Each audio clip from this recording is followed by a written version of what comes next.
Selamat datang di Bijaks News, Rabu 19 Maret 2025 bersama saya, Mita.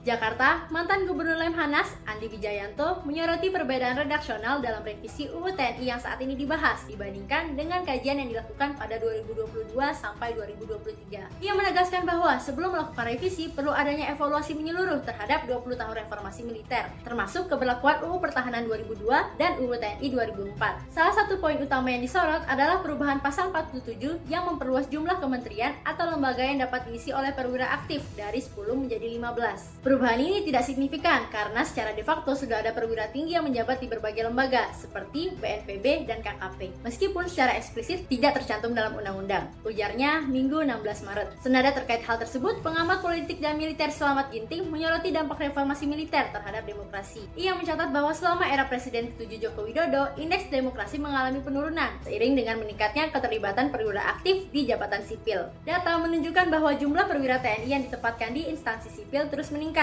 dari 3.840 orang pada 2019 menjadi 4.473 orang pada 2024. Hal ini memicu kekhawatiran bahwa reformasi militer justru berjalan mundur dengan semakin luasnya peran TNI di sektor sipil. Selain itu, praktik penempatan perwira aktif tanpa dasar hukum yang jelas menjadi perhatian khusus, terutama dalam kasus pelantikan Letkol Teddy Indrawijaya sebagai Sekretaris Kabinet atau Seskap, yang dianggap menyalahi aturan dan mencerminkan tren kebijakan yang mengabaikan prinsip reformasi militer. Selanjutnya, program pemeriksaan kesehatan gratis atau PKG di Kendal tetap berjalan selama Ramadan dengan partisipasi 89% dari 2.880 pendaftar. Meski lancar, antusiasme warga masih rendah sehingga sosialisasi terus dilakukan bersama Disduk Capil Selasa 18 Maret. Beralih ke hukum, dua anggota TNI Peltu Lubis dan Kopkabar Syarsah ditahan polisi militer di Mako Kodim 0427 atau WK setelah diduga menembak 3 polisi hingga tewas di WK6. Penembakan terjadi saat polisi menggerebek judi sambung ayam di Kampung Karangmanik Senin 17 Maret malam. Kedua pelaku menyerahkan diri dan investigasi masih berlangsung. Seputar sport, Presiden Prabowo Subianto meresmikan 17